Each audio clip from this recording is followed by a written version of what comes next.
What is up, everybody? Welcome to another edition of the Weekend Roundup here on Touchline Talk. Thank you so much for tuning in. As always, be sure to hit that subscribe button so you don't miss any of the content going up on the channel. Two Major League Soccer things I want to talk about real quick. Obviously, not a huge weekend across the board with the Olympics coming up on the women's side, the major tournaments done for the summer on the men's side, and MLS finishing up on Saturday for its Leagues Cup break. There were a couple developments over the last week or so that I do want to talk about, though, in Major League Soccer. The first being Inter Miami, who win again without Lionel Messi Saturday night, and at this point have control of the Supporters' Shield race with Cincinnati in a bad stretch right now, Columbus losing. This is Inter Miami's. There is a difference between being the best team and winning the Supporters' Shield for a team like Miami. Because the idea was never to put the best team on the field for every single regular season game. Messi was never going to play 32, 34 regular season games. There were going to be days where he and Jordi Alba and Sergio Busquets and Luis Suarez rested and didn't travel to away games. That's before you had, Copa America responsibilities and the injuries. So we're to a point where Messi has played less than half of Inter Miami's regular season games. And I said from the very beginning, well, not from the very beginning, but once they got rolling this season, I said, it doesn't matter what it looks like in the regular season. This is the best team in the league. They should be considered the favorites going into the playoffs. They probably won't win the Supporters' Shield because that's not what they're trying to do. And rightfully so. They're prioritizing trophies and making sure that they are as healthy as possible heading into the playoffs. But what has happened is that the rest of the team, with some help from Suarez, obviously, and Alba and Busquets, have been really, really good without Messi. Because this team is actually really good outside of those four players. It is not that quartet or that trio carrying them. You don't get to where they are with Messi playing so few games without all of these contributions from all these other guys. And so the longer this goes, the more attention it deserves that Chris Henderson has hit the trifecta in terms of MLS roster building. The designated players, the big names, the stars are doing exactly what they were brought in to do. Messi's been fantastic. Suarez is scoring goals. Don't need to elaborate on that. They've hit on the depth pieces. And yes, they've spent a lot of money in some cases to get those depth pieces.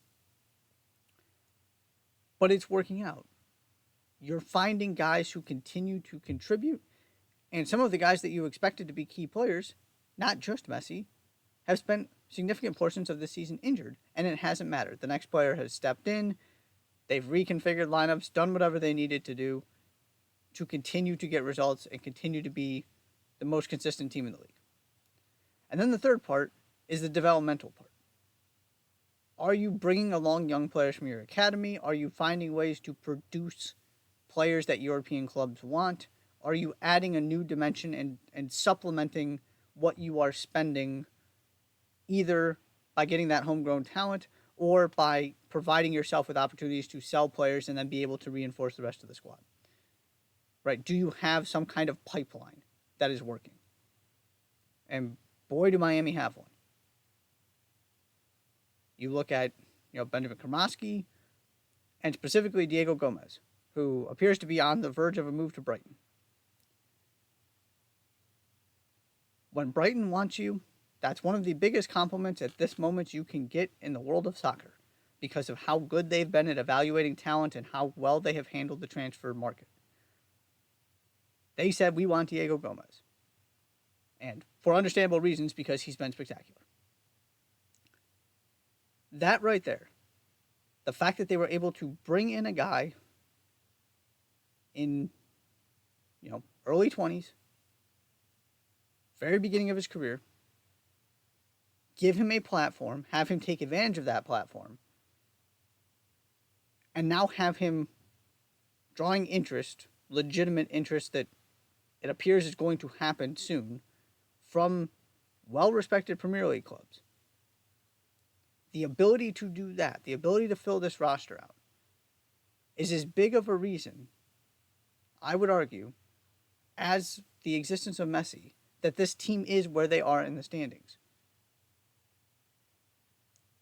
Now, does that mean much for the playoffs? No, not really.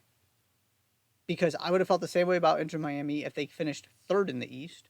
So I can't be hypocritical and then say this changes because they finished first. But this is not just about what Messi is doing, as good as he's been. This is about a very rare occurrence where a team has managed to get superstar talent, have that superstar talent deliver, and fill the rest of the roster out and get contributions across the board, where it's not just 3 or 4 players you're relying on. They've got all, I mean, you can go down the list from Matias Rojas, Julian Gressel, on and on and on. All of these guys, Leo Campana as your backup striker, all of these guys are contributing. And it doesn't matter who the 11 are on any given night. They're finding ways to win games, and they've been the best team in the league so far this season. Messi is certainly part of that, but he is far from the only reason why. And so, as we're getting close to the end of the regular season here, and everybody else is kind of fading, and Inter Miami keeps surging, you've got to give credit to Chris Henderson and this front office. You've got to give credit to Tata Martino, to these players, and recognize that all of this is bigger than Messi. Of course he's the central figure. But there's been a progression here to, can they find a way to make it work with these huge names that they're bringing in? Okay, clearly the answer was yes. The next question is, can they do it across an entire season as opposed to a Leagues Cup when you know Messi's not playing every game, when there are going to be injuries, when you don't know what Luis Suarez's knee is going to be like and whether it can hold up, when you don't necessarily know what the rest of the roster is going to look like? Once it was clear that they had the highest upside, or at least were right there with the Columbus Crew, that on their day, they were the best team in the league. The next question was, well, how consistently can they reach that point? I was not convinced they could reach it this consistently. And I think that was, I don't apologize for that. That was a very fair place to be and a fair question to ask. But they've answered the question. The answer is yes. And so at this point, whenever Messi comes back, one, they have the luxury of not rushing it because they're doing fine without him. And B, the Supporter Shield was never the goal in the first place. And they weren't built to win the Supporter Shield. And yet, here they are doing it anyway. Second thing. Big week for many different reasons for the Philadelphia Union, so I wanted to acknowledge that. Of course, Kevin Sullivan makes national professional sports history with his appearance on Wednesday. But the Union, who couldn't beat anybody, have now won 2 games in less than a week, scoring 8 goals, winning at home, something they had done once all season before these 2 games. Andre Blake is back. Ty Baribo has stepped in for Julian Carranza and is scoring goals. He and Daniel Gazdag both had hat tricks in these 2 games. They look like the team that has been so good over the past 5 years again. Does it last? I'm not entirely convinced yet. But my thing with this team and all of the struggles they went through has kind of always been, you know what this team is and what they're capable of. The question was whether they were going to figure it out, whether they're going to figure out how to get back to who they are and to rediscover what has been so successful for them. Because it's not a growth thing or needs time to figure it out. These guys have been around each other forever. Either they were going to flip the switch and get back to being a really good team, or they weren't. And the longer it went on, the more it looked like They weren't. Maybe it's the introduction of Kevin Sullivan. Maybe they just needed to win a game and get some confidence back. But finally, they look like themselves again. They are right there, knocking on the door of the playoffs. Because everything is so congested, one win moves you, one loss can drop you down, 3, 4 spots in that mess that is the bottom half of the Eastern Conference. They have enough time to pull this off. They've gotten themselves back to a point where now they're confident again. They're back to their identity. They look like the team that they've been, as opposed to this team that has just been unrecognizable most of the season. Again, will it stay and continue? Time will tell. But that was the other big development for me over this week, and to be able to follow up the win midweek with another one convincing against another team that you're fighting for playoff positioning and trying to get into those 8-9 spots with. Really, really promising. You look at where they are versus where the rest of those teams in that situation and kind of the teams that they're battling with, you've got to feel good if you're Jim Curtin.